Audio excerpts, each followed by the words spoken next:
मनुष्य के सारे संबंधों का आधार है अपेक्षा। पति कैसा हो जो मेरा जीवन सुख और सुविधा से भर दे। पत्नी कैसी हो जो सदैव मेरे प्रति समर्पित रहे। संतान कैसी हो जो मेरी सेवा करे, मेरा आदेश माने।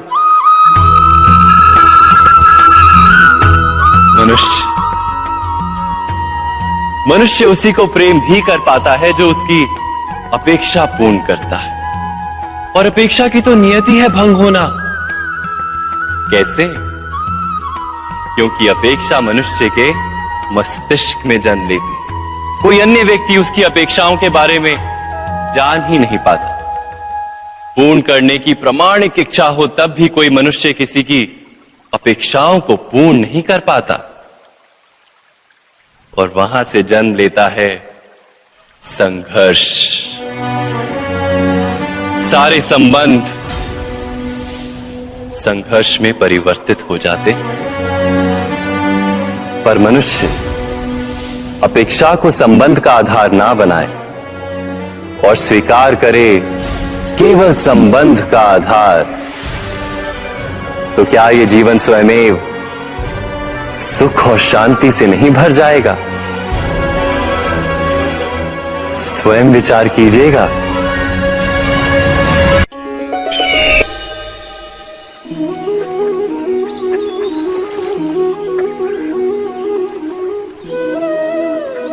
समय के आरंभ से ही मनुष्य को एक प्रश्न सदा पीड़ा देता है कि वो अपने संबंधों में अधिकतम सुख और कम से कम दुख किस प्रकार प्राप्त कर सकता है। क्या आपके सारे संबंधों ने आपको संपूर्ण संतोष दिया है? विचार कीजिए। हमारा जीवन संबंधों पर आधारित है। हमारी सुरक्षा संबंधों पर आधारित है। इसी कारण हमारे जीवन के सारे सुखों का आधार भी संबंध है। किंतु फिर भी हमें संबंधों में ही अधिकतर दुख क्यों प्राप्त होते हैं? सदा ही संघर्ष भी संबंधों से ही उत्पन्न क्यों हो जाते हैं? कभी विचार किया है? जब कोई व्यक्ति किसी अन्य व्यक्ति के विचार अथवा कार्य को स्वीकार नहीं करता, उसमें परिवर्तन करने का प्रयत्न करता है, तो संघर्ष जन्म लेता है। अर्थात जितना अधिक अस्वीकार उतना ही अधिक संघर्ष, और जितना अधिक स्वीकार उतना ही अधिक सुख।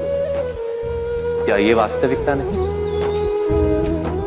यदि मनुष्य स्वयं अपनी अपेक्षाओं पर अंकुश रखे, अपने विचारों को परखे, किसी अन्य व्यक्ति में परिवर्तन करने का प्रयत्न ना कर स्वयं अपने भीतर परिवर्तन करने का प्रयास करे, तो क्या संबंधों में संतोष प्राप्त करना इतना कठिन? अर्थात क्या स्वीकार ही संबंध का वास्तविक अर्थ नहीं? स्वयं विचार कीजिए।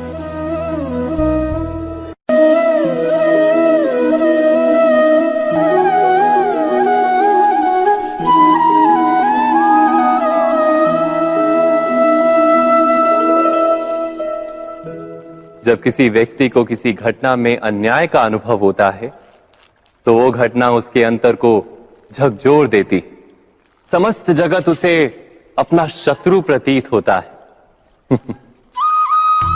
अन्याय लगने वाली घटना जितनी बड़ी होती है, मनुष्य का हृदय भी उतना ही अधिक विरोध करता है। उस घटना के उत्तर में वो न्याय मांगता है, और ये योग्य भी है। वास्तव में समाज में किसी भी प्रकार का अन्याय व्यक्ति की आस्था और विश्वास का नाश है। किंतु ये न्याय क्या है? न्याय का अर्थ क्या है? अन्याय करने वाले को अपने कार्य पर पश्चाताप हो और अन्याय भुगतने वाले के मन में फिर से विश्वास जगे समाज के प्रति। इतना ही अर्थ है ना न्याय का। किंतु जिसके हृदय में धर्म नहीं होता, वो न्याय को छोड़कर बैर और प्रतिशोध को अपनाता है। हिंसा के बदले प्रतिहिंसा की भावना लेकर चलता है। स्वयं भोगी हुई पीड़ा से कहीं अधिक पीड़ा देने का प्रयत्न करता है, और इस मार्ग पर चलते अन्याय को भुगतने वाला स्वयं अन्याय करने लगता है। शीघ्र ही वो अपराधी बन जाता है, अर्थात न्याय और प्रतिशोध के बीच बहुत कम अंतर होता है, और इसी अंतर का नाम है धर्म। क्या ये सत्य नहीं? स्वयं विचार कीजिए। दो व्यक्ति जब निकट आते हैं तो एक दूसरे के लिए सीमाएं और मर्यादाएं निर्मित करने का प्रयत्न अवश्य करते हैं। हम यदि सारे संबंधों पर विचार करें तो देखेंगे कि इन सारे संबंधों का आधार यही सीमाएं हैं जो हम दूसरों के लिए निर्मित करते हैं, और यदि अनजाने में भी कोई अन्य व्यक्ति इन सीमाओं को तोड़ता है तो उसी क्षण हमारा हृदय क्रोध से भर जाता है। इन सीमाओं का वास्तविक रूप क्या है? क्या हमने कभी विचार किया? सीमाओं के द्वारा हम दूसरे व्यक्ति को निर्णय करने की अनुमति नहीं देते, अपना निर्णय उस व्यक्ति पर थोपते, अर्थात किसी की स्वतंत्रता का अस्वीकार करते हैं। और जब स्वतंत्रता का अस्वीकार किया जाता है तो उसका हृदय दुख से भर जाता है, और जब वो सीमाओं को तोड़ता है तो हमारा हृदय क्रोध से भर जाता है। क्या ऐसा नहीं होता?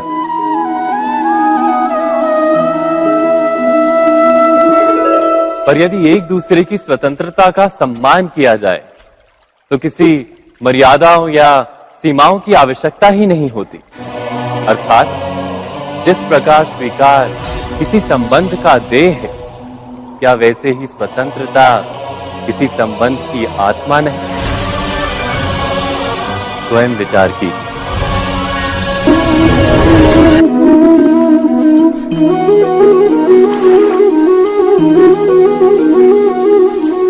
पिता सदा ही अपने संतान के सुख की कामना करते हैं, उनके भविष्य की चिंता करते रहते हैं।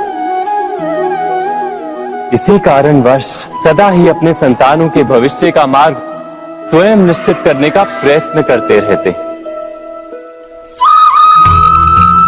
जिस मार्ग पर पिता स्वयं चला है, जिस मार्ग के कंकर पत्थर को स्वयं देखा है, मार्ग की छाया, मार्ग की धूप को स्वयं जाना है, उसी मार्ग पर उसका पुत्र भी चले, यही इच्छा रहती है हर पिता की। निसंदेह उत्तम भावना है ये,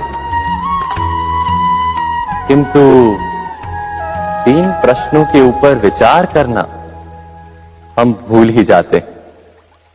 कौन से प्रश्न? प्रथम प्रश्न, क्या समय के साथ प्रत्येक मार्ग बदल नहीं जाते? क्या समय सदा ही नई चुनौतियों को लेकर नहीं आता? तो फिर बीते हुए समय के अनुभव नई पीढ़ी को किस प्रकार लाभ दे सकते हैं? दूसरा प्रश्न, क्या प्रत्येक संतान अपने माता पिता की छवि होता है? हाँ, संतानों को संस्कार तो अवश्य माता पिता देते हैं, किंतु भीतर की क्षमता तो ईश्वर देते हैं। तो जिस मार्ग पर पिता को सफलता मिली है, विश्वास है कि उसी मार्ग पर उसकी संतानों को भी सफलता और सुख प्राप्त होगा। तीसरा प्रश्न, क्या जीवन के संघर्ष और चुनौतियां लाभकारी नहीं होती? क्या प्रत्येक नया प्रश्न एक नए उत्तर का द्वार नहीं खोलता?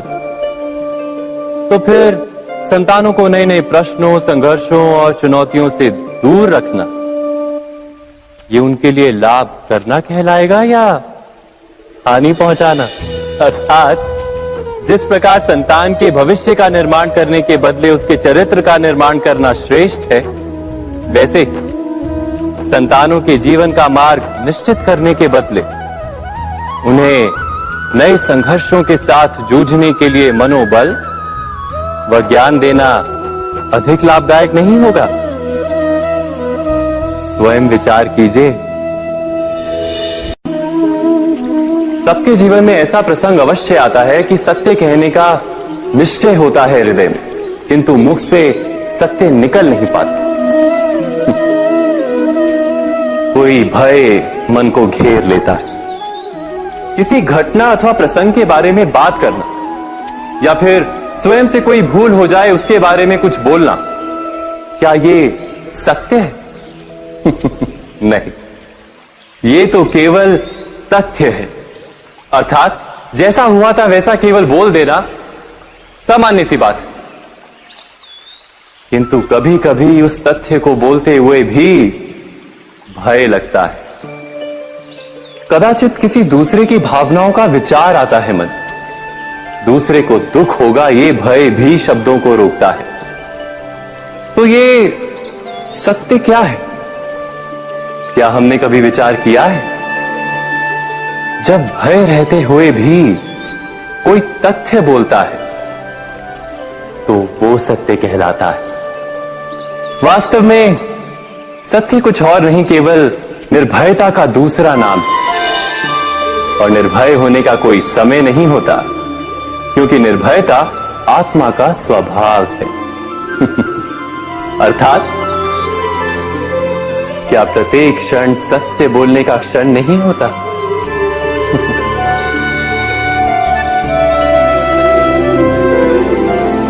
स्वयं विचार कीजिए। जब भी किसी की आशा और इच्छा भंग होती है तो उसका हृदय क्रोध से भर जाता है। जिस व्यक्ति को वो अपना अपराधी समझता है उसे दंड देने का प्रयत्न करता है। पर क्या हमारी इच्छा या आशा का भंग होना क्या सदा ही किसी का अपराध होता है? इच्छाओं के अपूर्ण रहने के तो कई कारण हो सकते हैं। कुछ तो संजोग के कारण अधूरी रह जाती हैं और कुछ नियति के कारण। और कभी कभी इच्छाओं का स्वरूप ही ऐसा होता है कि वो पूर्ण नहीं हो पाती। बिना परिस्थिति पर विचार किए किसी को अपराधी मान लेना न्याय नहीं, प्रतिशोध है।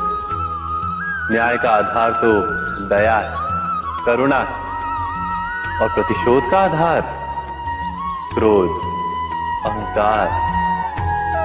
अर्थात हृदय में करुणा धारण किए बिना किसी के अपराध के विषय में विचार करना, किसी को दंड देना, क्या अपने आप में ही अन्याय नहीं? स्वयं विचार कीजिए।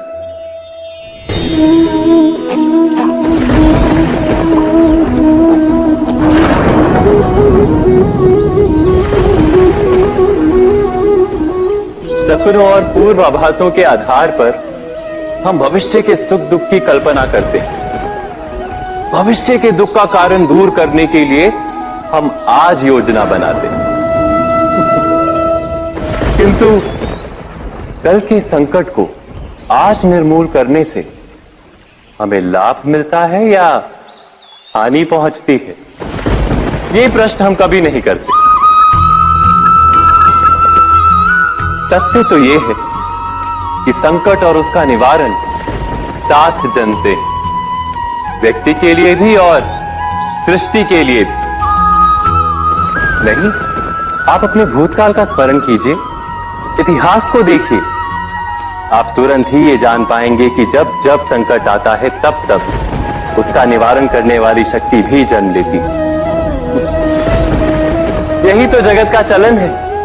वस्तुतः संकट ही शक्ति के जन्म का कारण है। प्रत्येक व्यक्ति जब संकट से निकलता है तो एक पद आगे बढ़ा होता है, अधिक चमकता है, आत्मविश्वास से अधिक भरा होता है, न केवल अपने लिए अपितु विश्व के लिए भी।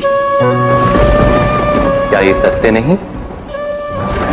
वास्तव में संकट का जन्म है एक अवसर का जन्म, अपने आप को बदलने का, अपने विचारों को ऊंचाई पर करने का अवसर, अपनी आत्मा को बलवान और ज्ञान मंडित बनाने का अवसर। जो ये कर पाता है उसे कोई संकट नहीं होता, किंतु जो ये नहीं कर पाता वो तो स्वयं एक संकट है विश्व के लिए। विचार कीजिए।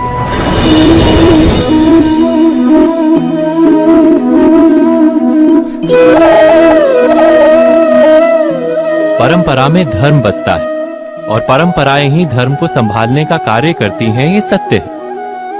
पर क्या केवल परंपरा ही धर्म है? विचार कीजिए। सत्य तो यह है कि जिस प्रकार पाषाण में शिल्प होता है, उसी प्रकार परंपरा में धर्म होता है। इस पत्थर में शिल्प है, ये पत्थर शिल्प नहीं। शिल्प को उजागर करने के लिए उसे तोड़ना पड़ता है, अनावश्यक भागों को दूर करना पड़ता है। ठीक उसी प्रकार परंपराओं में धर्म ढूंढना पड़ता है। जिस प्रकार इंद्र पूजा की परंपरा को तोड़कर गोवर्धन पूजा का धर्म ना ढूंढा जाता, तो यादवों को उनकी मुक्ति का मार्ग नहीं मिल पाता। अर्थात परंपरा को पूर्णता छोड़ देने वाला धर्म से वंचित रह जाता है, और परंपरा का अंध अनुकरण करने वाला भी धर्म को प्राप्त नहीं कर पाता। कहते हैं हंस के पास नीर क्षीर विवेक होता है। दूध में मिले पानी को छोड़कर केवल दूध ही ग्रहण करता है। तो क्या सच्चा धर्म प्राप्त करने के लिए हृदय में ज्ञान से जन्मा विवेक आवश्यक है? और ऐसे विवेक के बिना जिसे धर्म मान भी लिया जाए, जो वास्तव में धर्म ना भी हो, ऐसा भी तो हो सकता है। स्वयं विचार कीजिएगा।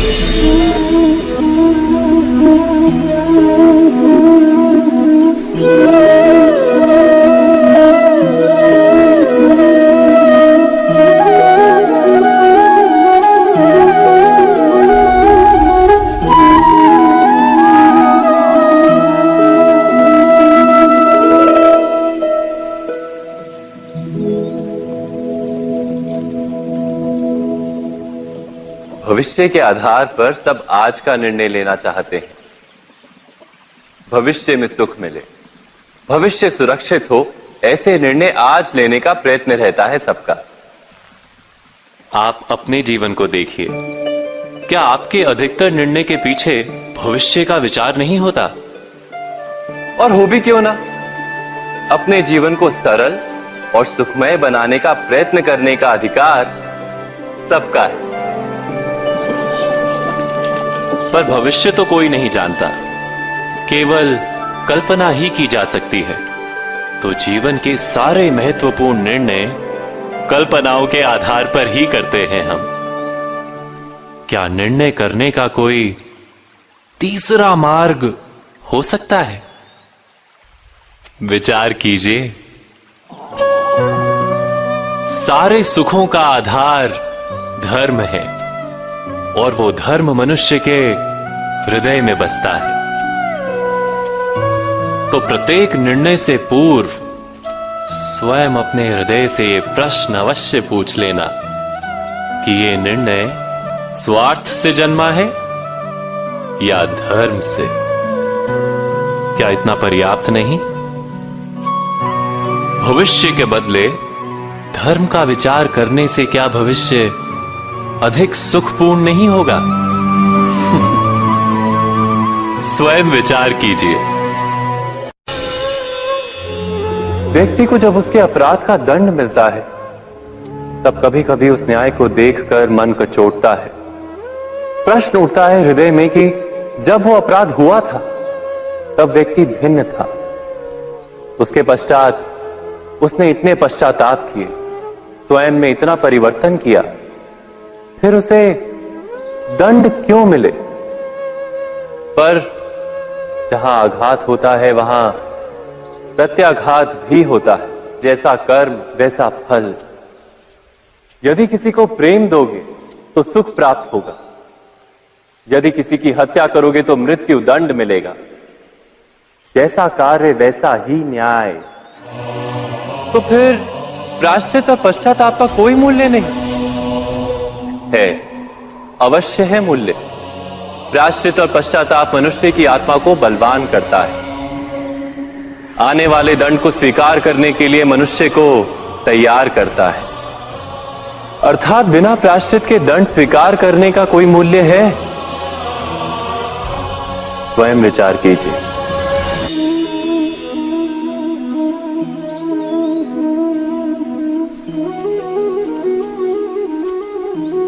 जब अपने किसी अच्छे कार्य के उत्तर में दुख प्राप्त होता है, अथवा किसी को उसके दुष्ट कार्य में सुख मिलता है, तो मन अवश्य ये विचार करता है कि अच्छा कार्य करने का, धर्म के मार्ग पर चलने का तात्पर्य क्या है। पर दुष्ट आत्मा को क्या प्राप्त होता है, ये भी देखिए। दुष्टता करने वाला हृदय सदा चंचल रहता है, अकुलाता रहता है। मन में सदा नए नए संघर्ष उत्पन्न होते हैं। अविश्वास उसे जीवन भर दौड़ाता है। क्या ये सुख है?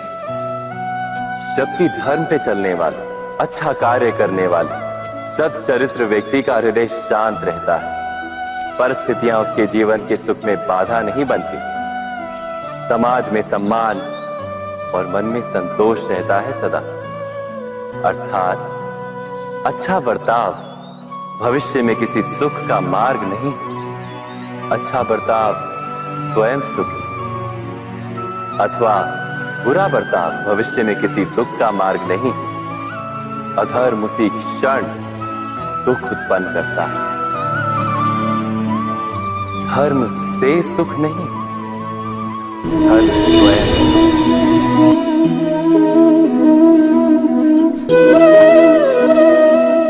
सत्ता की लालसा सबके हृदय को घेरे रहती है।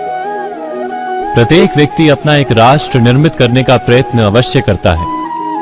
फिर वो राष्ट्र कुरु राष्ट्र की भांति बहुत बड़ा हो या फिर अपने परिवार तक सीमित हो, वो सत्ता प्राप्त करने का प्रयास अवश्य करता है। किंतु सत्ता का वास्तविक रूप क्या है? क्या हमने कभी विचार किया है? एक मनुष्य जितने अधिक लोगों के जीवन को प्रभावित कर सके, जितने अधिक लोगों के जीवन की स्वतंत्रता पर अंकुश रख सके, उतनी ही अधिक सत्ता का अनुभव करता है वो। सत्ता का वास्तविक रूप ही है अन्य के जीवन पर स्वयं का प्रभाव। किंतु क्या वास्तविक प्रभाव प्रेम, दया, करुणा और धर्म से निर्मित नहीं होता? जब भी मनुष्य कठोरता और अधर्म से सत्ता प्राप्त करने का प्रयत्न करता है, तब वो दूसरों के हृदय में विरोध अथवा विद्रोह को जन्म देता है। और परिणाम कुछ इस प्रकार। हां, कुछ समय के लिए वो स्वयं को प्रभावी और शक्तिशाली अवश्य पाता है, किंतु वो वास्तविक सत्ता नहीं। यही कारण है कि भृगु और वशिष्ठ जैसे ऋषियों की आज भी पूजा की जाती है, रावण और हिरण्यकश्यप की नहीं। इस पर तो आप विचार अवश्य करें। सत्य कहा ना?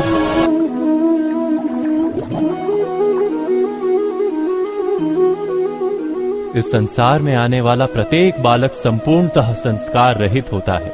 उसके अंतर पर ना किसी अच्छे संस्कार के चिन्ह अंकित होते हैं, ना ही बुरे संस्कार के। अर्थात जन्म से बालक में ना कोई गुण होता है और ना ही कोई दोष।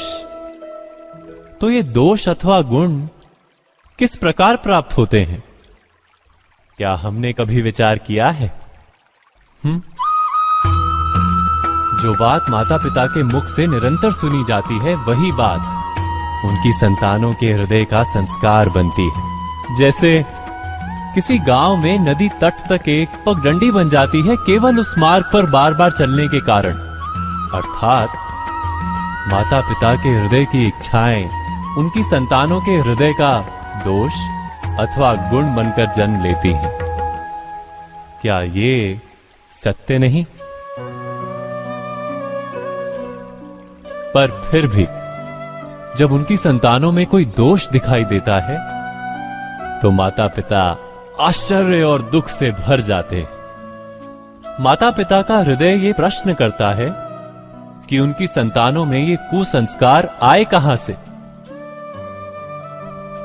सत्य तो यही है कि माता पिता अपनी संतानों को अनजाने में ही कुसंस्कार के बीज दे देते हैं, जो उनके संतानों की हृदय भूमि पर कुसंस्कार का वृक्ष बनकर उगता है। अर्थात अपनी संतानों को सुसंस्कारी और धर्ममय बनाने की आशा रखने वाले प्रत्येक माता पिता को प्रथम अपने हृदय की इच्छाओं पर अंकुश रखना क्या अनिवार्य नहीं?